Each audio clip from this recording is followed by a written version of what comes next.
Esse é o problema na Coreia do Norte. Mas Deus é Deus. Então, quando a gente foi a primeira vez para a Coreia do Norte, sabendo de tudo isso, a gente foi muito consciente de que eu não podia chegar lá, como de fato aconteceu. E a primeira pergunta que me fizeram, qual é a tua religião?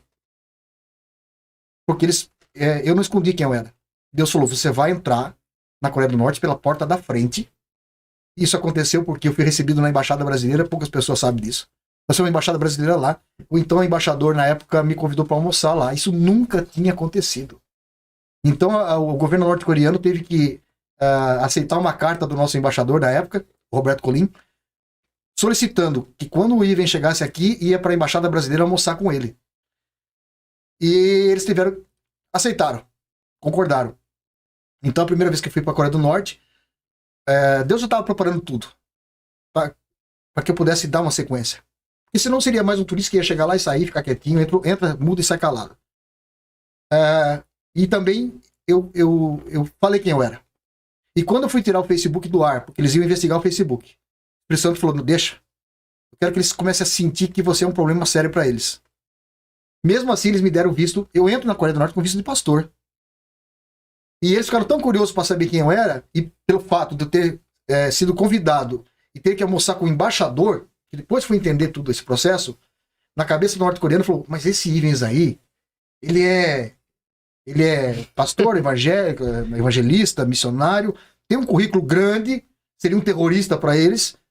No entanto, ele não escondeu, ele foi verdadeiro, disse que é, e que quer vir aqui nos conhecer, e ainda vai almoçar com o embaixador do Brasil. Então nós temos que saber quem que ele é de fato. E aí, quando a gente foi almoçar com o embaixador do Brasil, ficamos lá de manhã até de tarde, foi a única vez que eles tiveram que abrir mão de estar junto com a gente, porque eles ficam colados 24 horas em você. Você não vai no banheiro se eles não estiverem junto.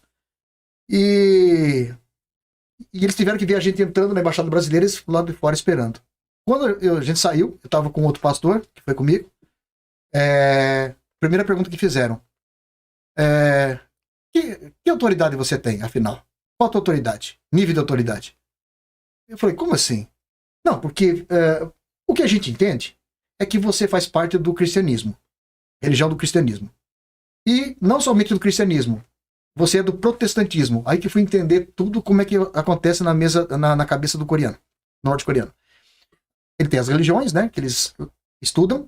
E no caso do cristianismo, eles falam assim, o cristianismo tem duas vertentes. Tem o catolicismo romano, que dizem que é o verdadeiro representante do cristianismo, e tem um sacerdote lá católico que, em 1517, né, se rebela e começa o protestantismo. O que a gente entende é que você faz parte desse movimento do protestantismo, que é os evangélicos de hoje. Então você é um tipo de um líder dentro desse segmento? Eu falei, mais ou menos isso. Não, mais ou menos não, porque você tem uma autoridade que não seria só limitada ao fato de você ter essa posição lá no Brasil, dentro do protestantismo. Porque o embaixador te recebeu aqui numa condição de igualdade. Então, qual é a tua autoridade? Como você foi enviado aqui, você é político ou você é militar? Eu falei assim, olha, nenhuma coisa nem outra. Agora, se eu responder para vocês de que autoridade eu fui enviado, vocês não vão acreditar mesmo. Mas saibam de uma coisa, é a autoridade maior no mundo, do universo.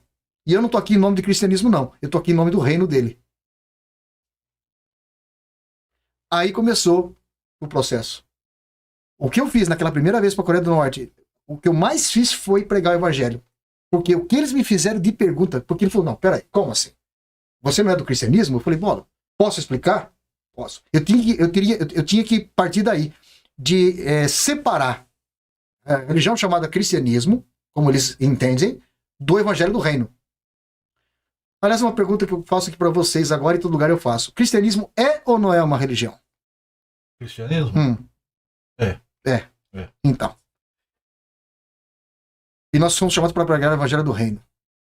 E não a religião. E muitos pregam a religião. E a placa. Uhum. Então, começou ali.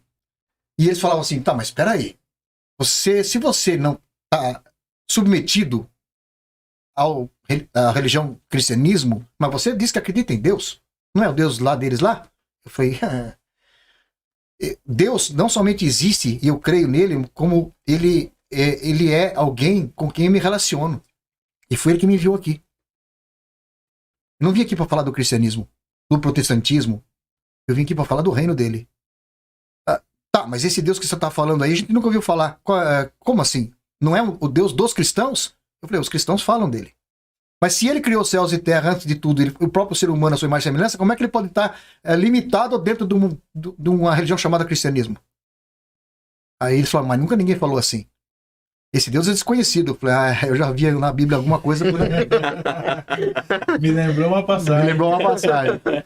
Então, aí eu falei, então, posso falar dele? Não, agora você tem que falar dele. Porque a gente nunca ouviu falar de um Deus que você diz que existe, nós não acreditamos, mas que você diz que existe, que é único e verdadeiro, e que pelo fato de não estar ligado a nenhuma religião, para nós isso é uma novidade.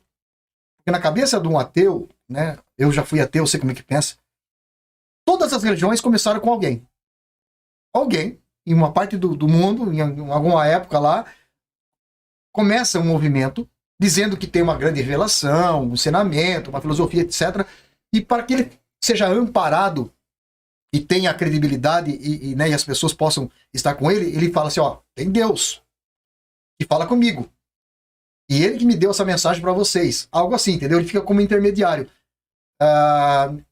As três únicas religiões monoteístas do mundo, que é justamente o judaísmo, o islamismo e o cristianismo, falam que é o mesmo Deus. Mas no islamismo tem milhões. Então, na cabeça de um ateu, fala, meu, que confusão dos infernos. Em outras palavras. Mesmo, né?